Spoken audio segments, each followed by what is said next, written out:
हमारे राष्ट्र की विरासत को समग्र विश्व में प्रसारित करने का सौभाग्य भगवान ने जिनके नाम पे लिखा है, ऐसे आदरणीय वड़ा प्रधान नरेंद्र भाई मोदी साहब का करतल बने से पुनः स्वागत अभिनंदन करता हूँ।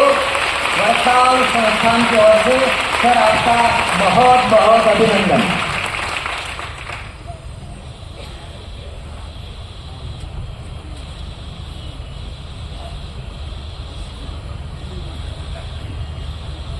मैं आदरणीय वड़ा प्रधान नरेंद्र भाई मोदी साहब को विनती करूंगा, अब अपना उद्बोधन करेंगे वड़ा प्रधान श्री नरेंद्र भाई मोदी साहब।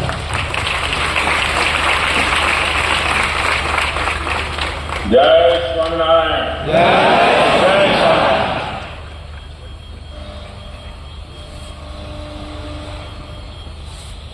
भगवान श्री स्वामीनारायण के चरणों में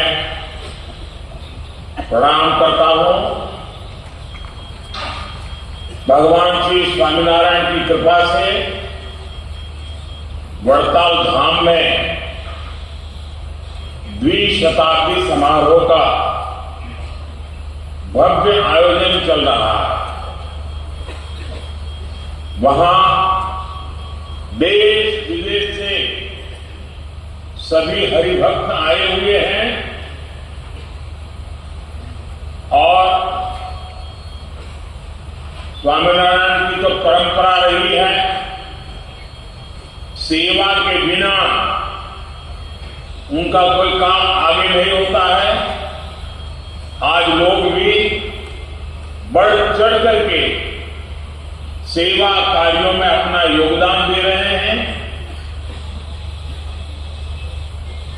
मैंने पिछले कुछ दिनों में टीवी पर इस समारोह की जो तस्वीरें देखी, मीडिया में, सोशल मीडिया में जो वीडियो देखी, वो देखकर मेरा आनंद अनेक गुना बढ़ गया। साथियों, वड़ताल धाम की स्थापना के 200 वर्ष ये द्विशताब्दी समारोह ये केवल एक आयोजन या इतिहास की तारीख नहीं है। ये मेरे जैसे हर व्यक्ति के लिए जो वड़ताल धाम में अनन्य आस्था के साथ बड़ा हुआ, उसके लिए बहुत बड़ा अवसर है। मैं मानता हूं हमारे लिए ये अवसर भारतीय संस्कृति के शाश्वत प्रवाह का प्रमाण है। 200 साल पहले जिस वड़ताल धाम की स्थापना भगवान श्री स्वामीनारायण ने की थी, हमने आज भी उसकी आध्यात्मिक चेतना को जागृत रखा है। हम आज भी यहां भगवान श्री स्वामीनारायण की शिक्षाओं को, उनकी ऊर्जा को अनुभव कर सकते हैं। मैं सभी संतों के चरणों में प्रणाम करते हुए आप सभी और सभी देशवासियों को द्विशताब्दी समारोह की बधाई देता हूं। मुझे खुशी है कि भारत सरकार ने इस मौके पर 200 रुपये का चांदी का एक सिक्का और स्मारक डाक टिकट भी जारी किया। एक प्रतीक चिन्ह आने वाली पीढ़ियों के मन में इस महान अवसर की स्मृतियों को जीवंत करते रहेंगे। साथियों, भगवान स्वामीनारायण से जुड़ा हर व्यक्ति जानता है कि इस परंपरा से मेरा संबंध कितना गहरा है। हमारे राकेश जी बैठे हैं वहां, उनसे मेरा नाता कैसा है, कितना पुराना है, वो कभी आपको बताएंगे। ये रिश्ता आत्मिक भी है, आध्यात्मिक भी है और सामाजिक भी है। जब मैं गुजरात में था तब संतों का सानिध्य और सत्संग मेरे लिए सहज उपलब्ध रहता था। वो मेरे लिए सौभाग्य भी पल होती थी और मैं भी उस पल को जी भर के जीता था। स्वामीनारायण भगवान की कृपा से आज भी किसी न किसी रूप में प्रत्यक्ष नहीं तो परोक्ष रूप से वो क्रम तो चलता ही रहता है। कई अवसरों पर मुझे संतों के आशीर्वाद का सौभाग्य मिलता रहा है। राष्ट्र के लिए सार्थक चिंतन का अवसर मिलता रहा। मेरी इच्छा थी कि मैं आज स्वयं वड़ताल धाम इस पवित्र उत्सव में उपस्थित होता। हमारी इच्छा तो बड़ी थी, हमारा के भेजू धीरे बातों याद करूं અને સ્વાભાવિક છે તમને ગમે મને ગમે।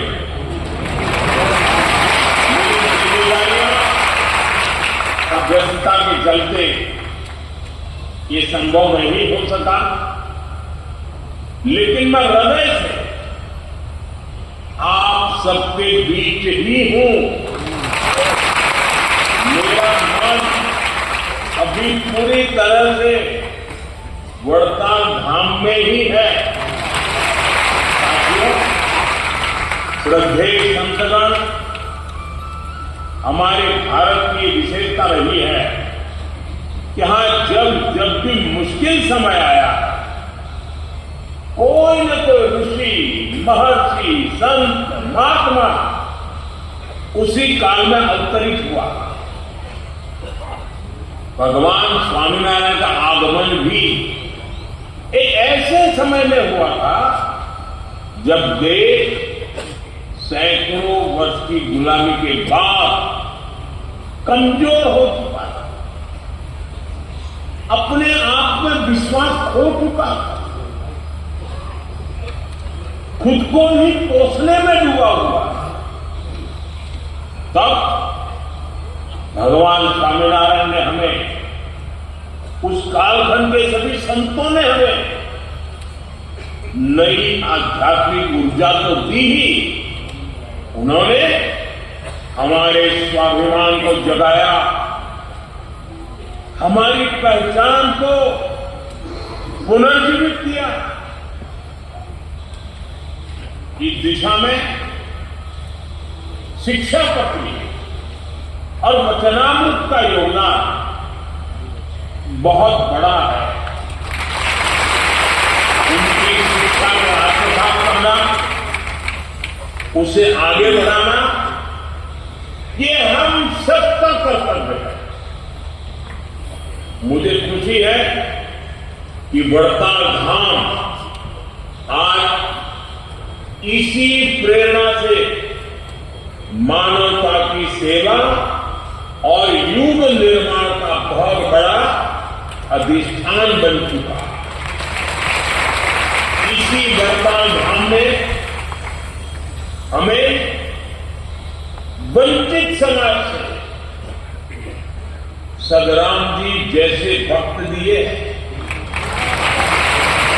आज यहां कितने ही बच्चों के भोजन का, आवास का, शिक्षा का, और इतना ही नहीं, दूर दूर जंगलों में भी सेवा के कई प्रकल्प आप सबके माध्यम से चल रहे हैं। आदिवासी क्षेत्रों में बेटियों की शिक्षा जैसे महत्वपूर्ण अभियान आप लोग चला रहे हैं।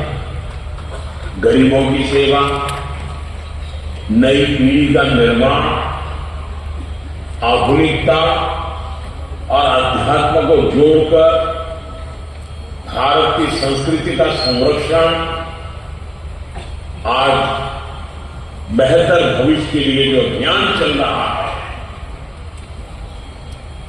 स्वच्छता से लेकर पर्यावरण तक, मैंने जितने भी आह्वान किए, मुझे खुशी है कि आप सब संतों ने, भक्तों ने मुझे कभी निराश नहीं किया। मेरी हर बात को आपने अपनी खुद की बात मान लिया, अपनी स्वयं की जिम्मेदारी मान लिया और आप जी जान से उसको पूरा करने में लगे रहे। मुझे बताया गया है,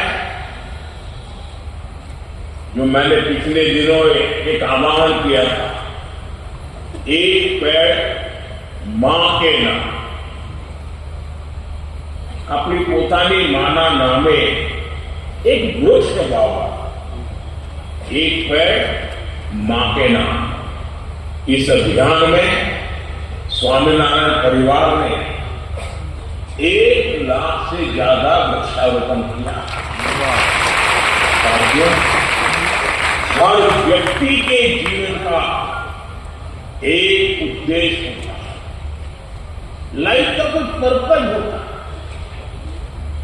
ये उद्देश्य ही हमारे जीवन को निर्धारित करता है, हमारे मन, कर्म, वचन को प्रभावित करता है। जब हमें हमारे जीवन का उद्देश्य मिल जाता है, तब पूरा जीवन बदल जाता है।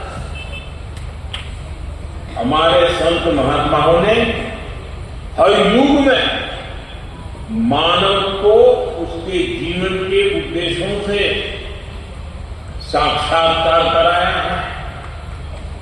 ये संत महात्माओं का हमारे समाज को बहुत बड़ा योगदान रहा है।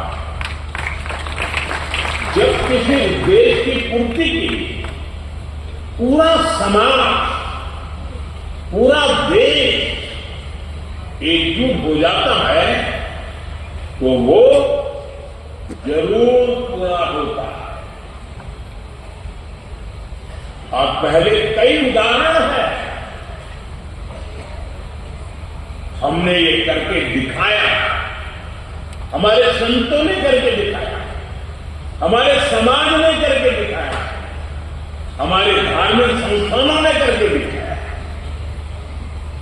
आज हमारे युवाओं के सामने एक बहुत बड़ा उद्देश्य उभर कर आया है। पूरा देश एक निश्चित लक्ष्य को लेकर आगे बढ़ रहा है।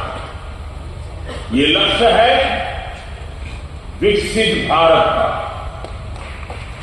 वर्तमान के और समस्त स्वामीनारायण परिवर्तक के संत महात्माओं से मेरा आग्रह है कि वो विकसित भारत के इस पवित्र उद्देश्य, महान उद्देश्य, उसके साथ जन जन को जोड़े। जैसे आजादी के आंदोलन में 1 शताब्दी तक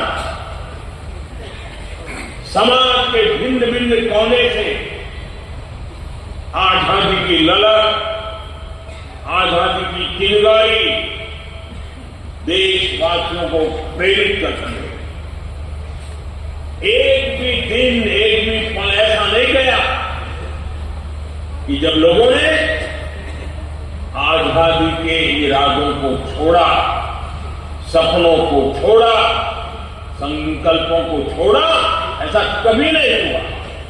जैसी ललक आजादी के आंदोलन में वैसी ही ललक, वैसी ही चेतना विकसित भारत के लिए 140 करोड़ देशवासियों में हर पल होना जरूरी है। आप सब और हम सब मिलकर लोगों को प्रेरित करें कि आने वाले 25 साल तक हम सबको और विशेष करके हमारे नौजवान साथियों को विकसित भारत के उद्देश्य को जीना है, पल पल जीना है, हर पल उसके लिए अपने आप को जोड़ के रखना है। इसके लिए जो जहां है वहीं से अपना योगदान देना शुरू करना। जब वो विकसित भारत के लिए योगदान देगा, वो जहां होगा वहीं से उसका लाभ मिलेगा ही। अब जैसे हम लगातार कहते हैं कि विकसित भारत बनने की पहली शर्त है हमें आत्मनिर्भर भारत बनाना। अब आत्मनिर्भर भारत बनाने के लिए कोई बाहर वाला काम नहीं आएगा, हमें ही करना पड़ेगा। 140 करोड़ देशवासियों को करना पड़ेगा, यहां बैठे हुए सब हरिभक्तों को करना पड़ेगा। और इसकी शुरुआत कहां से करेंगे? शुरुआत होती है vocal for local. Vocal for local को बढ़ावा दिया जा सकता है। विकसित भारत के लिए हमारी एकता, देश की अखंडता, वो भी बहुत जरूरी है। आज दुर्भाग्य से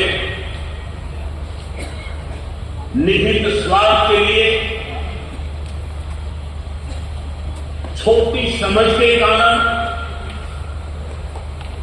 भारत के उज्जवल भविष्य के महत्वाकांक्षी उद्देश्यों को भूल करके कुछ लोग समाज को जाति में, धर्म में, भाषा में, ऊंच और नीच में, स्त्री और पुरुष में, गांव और शहर में न जाने किस प्रकार से टुकड़े टुकड़े टुकड़े में बांटने की साजिश चल रही है। जरूरी है कि देश विरोधियों की इस चेष्टा को हम इसकी गंभीरता को समझे, उस संकट को समझे और हमें सबने मिलकर के ऐसे कारनामों को पराजित करना ही होगा। हमें मिलकर के काम करना होगा। साथियों, भगवान श्री स्वामीनारायण ने हमें बताया है कि बड़े लक्ष्य कठोर तप से हासिल होते हैं। उन्होंने हमें बताया राष्ट्र को निर्णायक दिशा दिखाने की क्षमता युवा मन में होती है। उन्होंने हमें सिखाया कि युवा राष्ट्र का निर्माण कर सकते हैं और करेंगे। इसके लिए हमें सशक्त, समर्थ और शिक्षित युवाओं का निर्माण करना होगा। विकसित भारत के लिए हमारे युवा सशक्त होने चाहिए। स्किल युवा हमारी सबसे बड़ी ताकत बनेगी। हमारे युवाओं की ग्लोबल डिमांड और बढ़ने वाली है। आज मैं विश्व के जिन नेताओं से मिलता हूं, ज्यादातर नेताओं की अपेक्षा रहती है कि भारत के युवा, भारत का स्किल मैन पावर, भारत के आईटी सेक्टर के नौजवान उनके देश जाए, उनके देश में काम करें। पूरा विश्व भारत के युवाओं के सामर्थ्य से आकर्षित है। ये युवा देश ही नहीं बल्कि विश्व की जरूरतें भी पूरी करने के लिए तैयार हैं। इस दिशा में भी हमारे प्रयास राष्ट्र निर्माण में बहुत सहायक होंगे। मैं एक और आग्रह भी आपसे करना चाहता हूं। स्वामीनारायण संप्रदाय हमेशा नशा मुक्ति पर बहुत काम करता रहा है। युवाओं को नशे से दूर रखना, उन्हें नशा मुक्त बनाने में हमारे संत महात्मा हरिभक्त बहुत बड़ा योगदान कर सकते हैं। युवाओं को नशे से बचाने के लिए ऐसे अभियान और ऐसे प्रयास हमेशा जरूरी होते हैं। हर समाज जरूरी होते हैं, देश के हर कोने में जरूरी होते हैं और ये हमें निरंतर करना होगा। साथियों, कोई भी देश अपनी विरासत पर गर्व करते, उसका संरक्षण करते हुए ही आगे बढ़ सकते हैं। और इसलिए हमारा तो मंत्र है, विकास भी विरासत भी। हमें खुशी है कि आज हमारी विरासत के हजारों साल पुराने केंद्रों का गौरव लौट रहा है। जिसे नष्ट मान लिया गया वो फिर से प्रकट हो रहा है। अब अयोध्या का उदाहरण हम सबके सामने है। 500 साल के बाद एक सपना पूरा होना मतलब 500 साल तक कितनी ही पीढ़ियों ने उस सपने को जिया, उस सपने के लिए जूझते रहे, जरूरत पड़ी बलिदान देते रहे, तब जाके हुआ।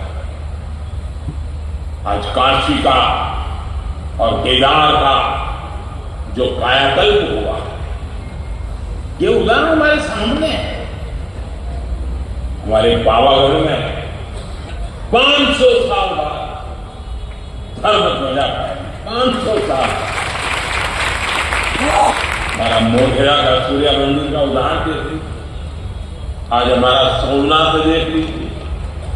चारों तरफ एक नई चेतना, नई क्रांति के दर्शन होता है। इतना ही नहीं, हमारे देश से चोरी हुई सैकड़ों साल पुरानी मूर्तियां कोई पूछने वाला नहीं था। आज ढूंढ ढूंढ करके दुनिया से हमारी जो मूर्तियां चोरी गई, हमारे देव देवताओं की रूपों को चोरी कर लिया गया, वो वापस आ रही है, हमारे मंदिरों में लौट रही है। और हम गुजरात के लोग तो धौलावीरा को लेकर के कितना गर्व करते हैं, लोथल को लेकर के कितना गौरव करते हैं। ये हमारे प्राचीन गौरव की विरासत है। अब उसको भी पुनर्स्थापित करने का काम हो रहा है। और भारत की सांस्कृतिक चेतना का यह अभियान, ये केवल सरकार का अभियान नहीं है। इसमें इस धरती को, इस देश को प्यार करने का, यहां की परंपरा को प्यार करने का, यहां की संस्कृति का गौरव करने का, हमारे विरासत के गुणगान करने का हम सबका दायित्व है। हम सबकी बहुत बड़ी भूमिका और आप तो बहुत बड़ी प्रेरणा दे सकते हैं। बड़ताल धाम में भगवान स्वामीनारायण की 50 वस्तुओं का म्यूजियम, अक्षर भुवन, ये भी इसी अभियान का हिस्सा है। और मैं इसके लिए आप सबको बहुत बधाई देता हूं, क्योंकि म्यूजियम नई पीढ़ी के लोगों को बहुत ही कम समय में परिचित कर रहा है। मुझे विश्वास है अक्षर भुवन भारत के अमर आध्यात्मिक विरासत का एक भव्य मंदिर बनेगा। साथियों, मैं मानता हूं कि इन प्रयासों से ही विकसित भारत का उद्देश्य पूरा हो। जब 140 करोड़ भारतीय एक समान उद्देश्य को पूरा करने के लिए जुट जाएंगे तो इसे आसानी से हासिल कर सकेंगे। इस यात्रा को पूरा करने में हमारे संतों का मार्गदर्शन बहुत महत्वपूर्ण है। अब जब इतनी बड़ी मात्रा में हजारों संत यहां बैठे हैं, देश विदेश से आए हुए हरिभक्त यहां बैठे हुए हैं, और जब मैं अपने ही घर में एक प्रकार से आज जब बातें कर रहा हूं तो मैं एक और काम के लिए भी आपको जोड़ना चाहता हूं। इस बार प्रयागराज में पूर्ण कुंभ होगा। 12 साल के बाद ये पूर्ण कुंभ आता। हमारे भारत की महान विरासत है। अब तो विश्व ने भी इस विरासत को स्वीकार किया। 13 जनवरी के करीब 45 दिन तक 40-50 करोड़ लोग इस कुंभ मेले में आते हैं। मैं आपसे आग्रह करता हूं कि आप ये काम कर सकते हैं। विश्व भर में आपका काम है। विश्व के अनेक देशों में आपके मंदिर हैं। क्या आप तय कर सकते हैं कि इस बार ये कुंभ का मेला क्या होता है, क्यों होता है, इसके पीछे क्या सामाजिक सोच रही हुई है, वहां लोगों को शिक्षित करेगा। और जो भारतीय मूल के नहीं है, विदेशी लोग हैं, उनको समझाएं ये क्या है और कोशिश करें कि विदेश में आपकी एक एक शाखा कम से कम 100 विदेशी लोगों बड़ी श्रद्धापूर्वक ये प्रयागराज का कुंभ मेला के दर्शन करने के लिए आएंगे। पूरे विश्व में ये चेतना पहुंचाने का काम होगा और ये आप आसानी से कर सकते हैं। मैं फिर एक बार वहां खुद नहीं आ पाया हूं, इसके लिए क्षमा मांगते हुए आपने वीडियो कॉन्फ्रेंस से भी आप सबके दर्शन मुझे दिए। मुझे सब संतों के दर्शन करने का मौका मिला। सारे परिचित चेहरे मेरे सामने हैं।